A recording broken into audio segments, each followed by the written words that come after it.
Good morning बेटा। कैसे हैं आप सभी। आप देख रहे हैं बीपीजी कॉमर्स सॉल्यूशन पे अकाउंटिंग क्लासेस। आज से बेटा हम लोग एक चैप्टर स्टार्ट कर रहे हैं जो है इंट्रोडक्शन ऑफ पार्टनरशिप का। और ये पार्टनरशिप की एक पूरी सीरीज रहेगी जिसके अंदर हम पार्टनरशिप के सभी चैप्टर्स जो है डिस्कस करेंगे।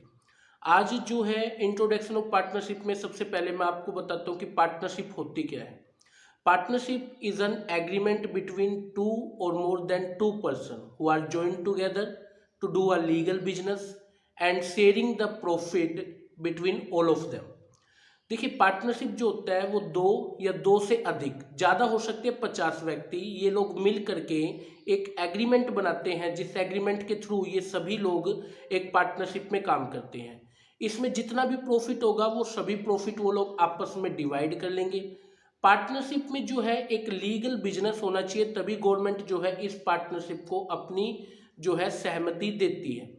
और पार्टनरशिप में देखिए बेटा ऐसा भी होता है एक व्यक्ति सारे बिजनेस को संभाल रहा होता है, बाकी पार्टनर काम करते हैं, लेकिन जो है एक व्यक्ति मेन रोल में होता है और सभी उसको फॉलो कर रहे हैं। या फिर ऐसा भी हो सकता है कि सभी के सभी पार्टनर मिल करके भी पार्टनरशिप को चला सकते हैं। लेकिन पार्टनरशिप में एक व्यक्ति ने कोई काम किया तो सभी के सभी पार्टनर ऑटोमेटिकली वहां पे लाइबल्स हो जाएंगे। तो ये पार्टनरशिप की एक हमारे पास डेफिनेशन, एक पहचान रहती है।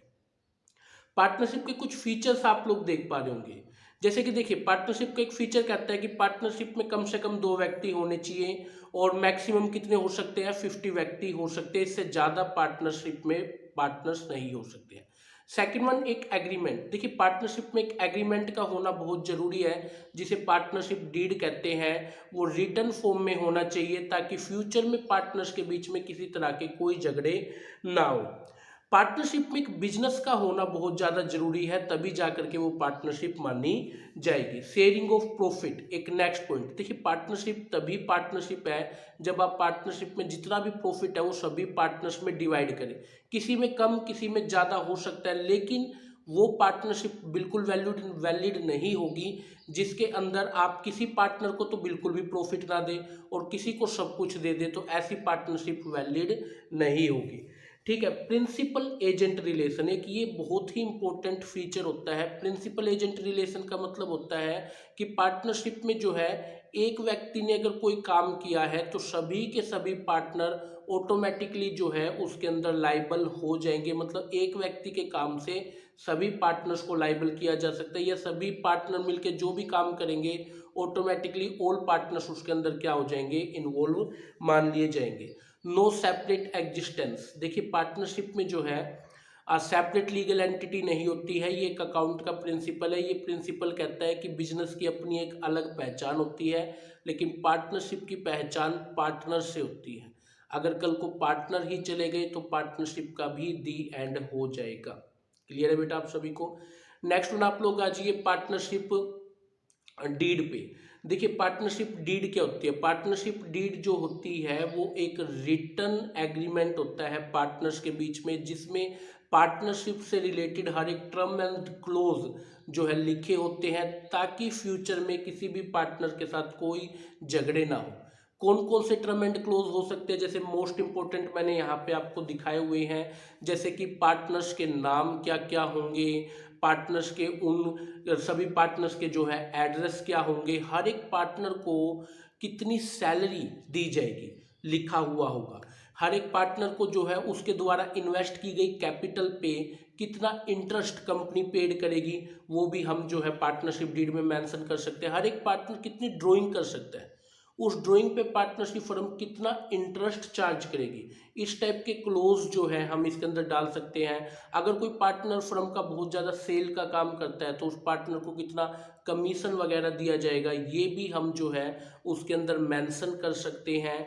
इसके अलावा जो है पार्टनरशिप डीड में ये भी मेंशन किया जा सकता है प्रॉफिट लॉस रेशो क्या रहेगी, क्योंकि ये सबसे बड़ा इशू होता है। कल को एक पार्टनर कहते हैं मुझे ज़्यादा प्रॉफिट चाहिए, मुझे इतना प्रॉफिट चाहिए, तो प्रॉफिट लॉस रेशो क्या होगी वो भी जो है मेंशन कर दिया जाएगा। कल को अगर हम कोई नया पार्टनर फर्म में लाना चाहते हैं तो किस तरीके से लाएंगे, कोई फर्म को छोड़ के जाना चाहता है तो कैसे छोड़ के जाएगा, ये सब टर्म एंड क्लोज जो है वो पार्टनरशिप डीड में डाल सकते हैं। क्लियर बेटा। अब नेक्स्ट वन आते हैं जो है पार्टनरशिप एक्ट 1932 के rules. In absence of partnership deed. अगर कल को मान लीजिए पार्टनर्स ने पार्टनरशिप डीड मेंटेन ही नहीं करी, तो उस केस में हम लोग पार्टनरशिप एक्ट 1932 के रूल्स जो हैं वो अप्लाई करेंगे। देखिए पार्टनरशिप एक्ट 1930 के रूल्स क्या कहते हैं। पहला रूल ये कहता है कि अगर पार्टनरशिप डीड अब्सेंट है तो उस केस में किसी पार्टनर को कोई सैलरी नहीं दी जाएगी, किसी भी पार्टनर को कोई कमीशन नहीं दिया जाएगा। भला एक पार्टनर कितनी भी फर्म की सेल करवाने में, फायदा करवाने में लगा हुआ हो, कोई कमीशन नहीं दिया जाएगा अगर मेंशन नहीं है तो। अगर पार्टनर कितनी भी कैपिटल इन्वेस्ट कर दे, जैसे मान लो एबीसी पार्टनर है, ए पार्टनर ने 20 लाख कैपिटल इन्वेस्ट किया हुआ है, बी ने जो है वो 12 लाख कैपिटल इन्वेस्ट किया हुआ है, सी ने कुछ कैपिटल इन्वेस्ट नहीं किया, और कल को पार्टनरशिप डीड अब्सेंट है, तो ए और बी अपने द्वारा इन्वेस्ट की गई कैपिटल पे कोई इंटरेस्ट ऑन कैपिटल चार्ज नहीं कर सकते, जीरो इंटरेस्ट ऑन कैपिटल जो है उनको मिलेगा। क्लियर है। रिजर्व में कोई भी किसी तरह का रिजर्व जो है वो मेंटेन नहीं किया जाएगा अगर पार्टनरशिप डीड जो है अब्सेंट है। इसके अलावा इंटरेस्ट ऑन ड्राइंग जो है वो जीरो रहेगा, किसी भी पार्टनर को उनके द्वारा की गई ड्राइंग पे कोई इंटरेस्ट फर्म चार्ज नहीं करेगी, जीरो इंटरेस्ट ऑन ड्राइंग जो है वो वहाँ पे रहेगा। Profit and loss ratio will be equal. अगर कल को पार्टनरशिप डीड अब्सेंट है तो कोई भी पार्टनर कैसा भी काम करता हो, लेकिन जितना भी प्रॉफिट होगा वो सभी पार्टनर्स में इक्वल इक्वल डिवाइड होगा, किसी के साथ कोई डिस्क्रिमिनेशन नहीं होगा। इंटरेस्ट ऑन लोन एक ये सबसे इम्पोर्टेंट है। अगर मान लीजिए एबीसी पार्टनर है और फर्म को रुपये की ज़रूरत थी, तो बी ने क्या किया कि फर्म को जो है 5 लाख रुपये एज अ लोन के रूप में दे दिए, और पार्टनरशिप डीड अब्सेंट है, तो अब क्या बी को जो उसने एज अ लोन रुपया दिया है, क्या उस पर उससे कुछ इंटरेस्ट मिलेगा? बिल्कुल मिलेगा। इंटरेस्ट ऑन लोन हर हाल में दिया जाएगा, और इंटरेस्ट ऑन लोन कितना रहेगा बेटा? 6% रहेगा, इससे ज़्यादा नहीं होगा। ठीक है, तो इस क्लोज को जो है पार्टनरशिप एक्ट 1932 के क्लोज बोलते हैं, और ये जो है आपने डेफिनेटली याद करने हैं, पेपर पॉइंट ऑफ व्यू से केस स्टडी इनमें से जो है बन के आ सकती है। ठीक है, तो ये थे पार्टनरशिप एक्ट 1932 के रूल्स। क्लियर है बेटा? आप सभी को क्लियर हो गया? तो ये चीज़ जो है हमने यहाँ पे सीख ली है। अब बेटा मैं आप लोगों को बनाना सिखाता हूँ profit and loss appropriation account बनाना। देखिए ये काफ़ी इंपॉर्टेंट अकाउंट है इस चैप्टर के लिए। आप लोगों ने क्लास 11th में प्रॉफिट एंड लॉस अकाउंट बनाना सीखा था। प्रॉफिट लॉस अकाउंट बना करके जो नेट प्रॉफिट था, उस नेट प्रॉफिट को आप लोग क्या करते थे? जो है ओनर की कैपिटल में डाल दिया करते थे। लेकिन अब जो है वो प्रॉफिट लॉस बनाने के बाद जो नेट प्रॉफिट बचेगा, उसके बाद आप लोगों ने क्या करना है? Profit and loss appropriation account जो है वो क्रिएट करना है। Profit and loss appropriation account. Clear है? और वो बनेगा 1 साल के लिए, तो यहाँ पे फॉर द ईयर एंडिंग जो है ये वर्ड भी लिखना जरूरी है। जैसे हम बना रहे हैं 31 मार्च 2023 के एंड के लिए। ठीक है, और ये जो प्रॉफिट लॉस एप्रोप्रिएशन अकाउंट है, इसका फॉर्मेट भी ऐसे टी शेप में ही होगा। तो इस तरीके से ये रुपीस, ये पर्टिकुलर आपके पास में रहेगा, ये आपकी क्रेडिट की साइड होगी, और ये रुपीस और ये पर्टिकुलर, और ये आपके पास में आपकी डेबिट की जो है साइड रहेगी। क्लियर है आप सभी को? तो इस तरीके से प्रॉफिट लॉस एप्रोप्रिएशन बनाना है। अब देखिए रूल सुनिए। प्रॉफिट लॉस एप्रोप्रिएशन अकाउंट का जो नेचर है वो नॉमिनल नेचर है। नॉमिनल अकाउंट क्या कहता है? डेबिट में सारे के सारे लॉस होंगे, और क्रेडिट में सारी की सारी क्या होंगी? इनकम्स होंगी। ठीक है, इनकम्स किसकी होंगी? पार्टनरशिप फर्म की। लॉस किसके होंगे? पार्टनरशिप फर्म के, क्योंकि प्रॉफिट लॉस एप्रोप्रिएशन अकाउंट जो है वो पार्टनरशिप फर्म के लिए बनाया जाता है बेटा। पार्टनरशिप फर्म, याद रखिएगा, पार्टनरशिप फर्म के पॉइंट ऑफ व्यू से ये जो है बनाया जाता है। तो पार्टनरशिप फर्म में जितने भी लॉस होंगे डेबिट में, और जितनी भी इनकम्स होंगी वो क्रेडिट साइड में आ जाएगी, और इसमें सिर्फ और सिर्फ पार्टनर से रिलेटेड एंट्रीज होंगी। पार्टनर से, पार्टनर समझते हैं ना? जैसे मान लीजिए एबीसी पार्टनर है, तो उनको कितनी सैलरी देना है, कितना कमीशन देना है, वो इस अकाउंट में जो है लिखा जाएगा। ठीक है, लेकिन अगर आपकी कंपनी का कोई एम्प्लॉय है एबीसी पार्टनरशिप फर्म का, तो वो जो है वो प्रॉफिट एंड लॉस अकाउंट से ट्रीट किया जाएगा। प्रॉफिट लॉस एप्रोप्रिएशन में सिर्फ और सिर्फ पार्टनर्स की एंट्री जो है वो करी जाएगी। अब देखिए इस अकाउंट में क्या क्या चीज आएंगी। सबसे पहले क्रेडिट जो इनकम साइड है, इनकम साइड में एक तो नेट प्रॉफिट जो है वो लिखा जाएगा। देखिए ये नेट प्रॉफिट ऐसा प्रॉफिट है जो प्रॉफिट लॉस अकाउंट बनाने के बाद एंड में नेट प्रॉफिट बचा है वो हमने यहाँ पे लिखा है। इंटरेस्ट ऑन ड्रॉइंग, अगर जिन आपके पार्टनर्स जो है उन पार्टनर्स ने किसी तरह की कोई ड्राइंग करी है तो वो उसके ऊपर जितना भी इंटरेस्ट है वो हम चार्ज करेंगे। तो इंटरेस्ट ऑन ड्राइंग जो है हम पार्टनर्स का यहाँ पे लिखेंगे बस, और इसमें कुछ नहीं आएगा। तो आप क्रेडिट का टोटल करिए और जो है ये अकाउंट आप अपना पूरा करने का काम करिए। डेबिट साइड में क्या क्या आएगा, जैसे कि अगर किसी पार्टनर ने जो है फर्म से कोई सैलरी, पार्टनर सैलरी, तो ये जो पार्टनर्स की सैलरी है वो डेबिट साइड में आएगी। अगर किसी पार्टनर पे कोई सैलरी दी जाती है, किसी भी पार्टनर को अगर किसी तरह का कोई कमीशन दिया जाता है तो पार्टनर कमीशन किस तरफ आएगा, डेबिट की साइड में आएगा। ठीक है, अगर जो है रिजर्व, अगर देखिए रिजर्व जो है वो अननोन लाइबिलिटीज के लिए एक सेविंग होती है, और अगर आप इस तरह की कोई सेविंग बनाना चाह रहे हैं तो वो रिजर्व आप क्रिएट कर सकते हैं, और वो रिजर्व कहाँ आएंगे, आपके P&L एप्रोप्रिएशन के डेबिट साइड में आएंगे। क्लियर है आप सभी को। इसके अलावा जो है आप लोगों के पास में यहाँ पे अब interest on capital, interest on capital एक इम्पोर्टेंट पार्ट है। जब भी अगर पार्टनर्स ने जितनी भी कैपिटल इन्वेस्ट की है उस कैपिटल पे जो है इंटरेस्ट वो चार्ज कर सकते हैं, तो इंटरेस्ट ऑन कैपिटल डेबिट में लिखा जाएगा। ये पार्टनरशिप फर्म के लिए एक लॉस है। और फिर बस आप लोगों ने जो है क्रेडिट का टोटल करना है, डेबिट के आइटम घटाने हैं, और इस तरफ आपके पास में बच जाएगा प्रॉफिट, और ये प्रॉफिट जो है वो आपने ट्रांसफर कर देना है। और किन को ट्रांसफर कर देना है, अपने पार्टनर्स, जैसे कि मान लो ए और बी दो पार्टनर हैं तो उनकी प्रॉफिट एंड लॉस रेशो में आपने जो है इसको ट्रांसफर कर देना है। तो इस तरीके से जो है बेटा ये फॉर्मेट पूरा का पूरा डिजाइन करा जाएगा। ऐसे अपने इस फॉर्मेट को लर्न करना है, कर लेंगे बेटा आप सभी, ठीक है। तो बेटा आइए अब हम एक जो है एक क्वेश्चन को डिस्कस करते हैं। जैसे कि आप एक क्वेश्चन को अपनी स्क्रीन पे देख पा रहे हैं,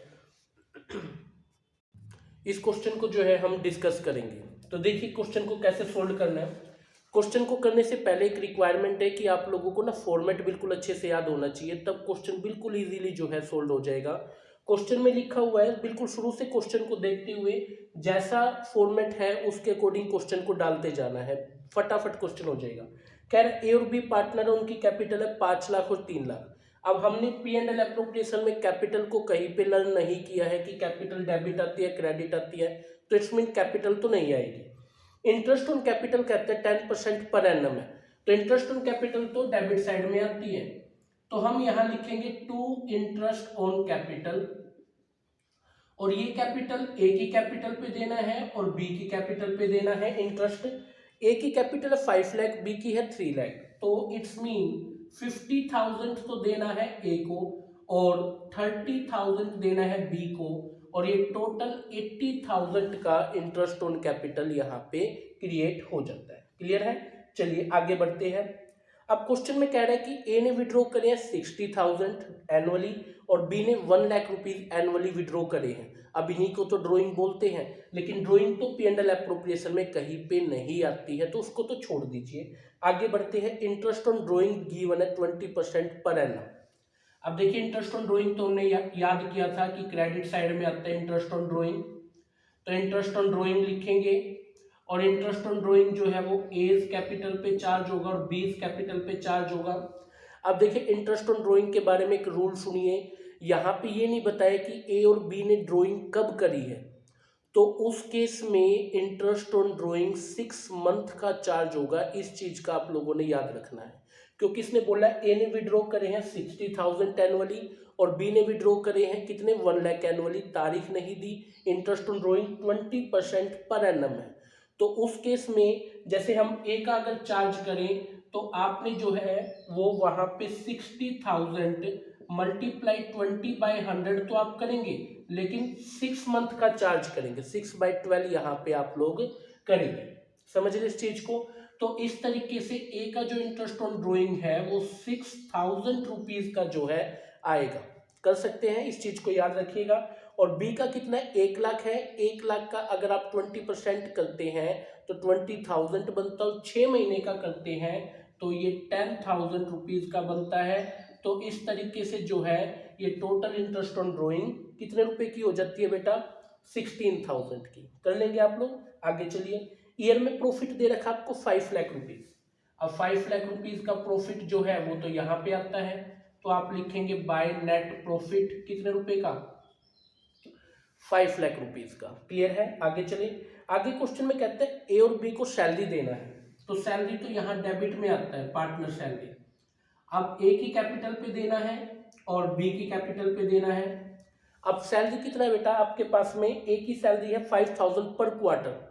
देखिए एक साल में जो है एक साल में 4 क्वार्टर होते हैं और 3 महीने का 1 क्वार्टर होता है।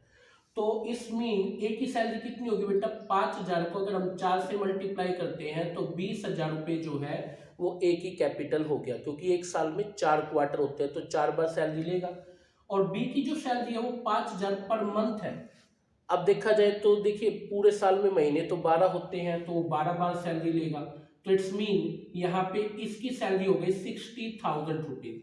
तो इन दोनों को मिला करके कितना सैलरी हो गया, 80,000 रुपीज। कर सकते हैं बेटा आप लोग इस चीज को। आगे क्वेश्चन में बोला कि रिजर्व में 10% ऑफ प्रॉफिट ट्रांसफर कर दीजिए। अब रिजर्व तो डेबिट साइड में आते हैं। प्रॉफिट है 5 लाख, 5 लाख का 10% कितना होता है बेटा, 50,000। तो ये 50,000 का जो है वो रिजर्व ट्रांसफर हो गया। क्लियर है। अब बोलता है यहाँ पे कि बी को कमीशन दे दो 20% ऑफ प्रॉफिट। तो यहाँ पे हम लिखेंगे 2 कमीशन, और ये कमीशन जो है वो जा रहा है बीज कैपिटल में, और बी को कितना देना है, 5 लाख का 20%, इट्स मीन 1 लाख रुपीज जो है वो यहाँ पे कमीशन बन जाता है। क्लियर है आप सभी को इस चीज का। चलिए, तो अब जितने भी आइटम क्वेश्चन में लिखे हुए थे सब कंप्लीट हो चुके हैं, कुछ नहीं बचा है, सिर्फ टोटल बचा है। इधर का टोटल जो है वो 5,16,000 रुपीज जो है वो आप लोगों के पास में बन जाता है। क्लियर है। तो इसका मतलब ये हुआ कि यहाँ का टोटल भी 5,16,000 रुपीज होना चाहिए, है ना। अब 5,16,000 में से आप इन सबको माइनस कर लीजिए, तो ये आपके पास में कितना बच जाता है बेटा, 80,000, 80,000, 1 60, 2 60, और ये 3 10, और ये 1 90, और 2 2,06,000। तो आपके पास में यहाँ पे प्रॉफिट के रूप में 2,06,000 बच गया।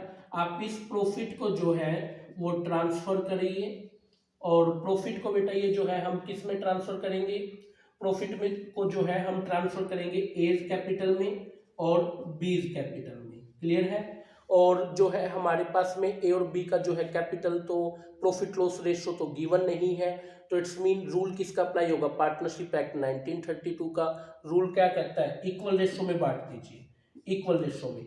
तो 2,06,000 को इक्वल रेशियो में बांटेंगे तो ए के हिस्से आएंगे 1/2 गुना में 2,06,000, इसका मतलब 1,03,000 रुपया ए को मिलेगा, और 1/2 गुना में 2,06,000 रुपया, तो 1,03,000 रुपया जो है ये मिल जाएगा हमारे बी को। तो इस तरीके से जो है बेटा ये क्वेश्चन यहाँ पे कंप्लीट हो जाएगा। तो ये आप लोगों के पास में P&L एप्रोप्रिएशन के लिए आपने करना है। मैंने अकाउंट फॉर्मेट सब चीज़ आज आपको सिखाई है। मिलते हैं नेक्स्ट क्लास में एक नए टॉपिक के साथ।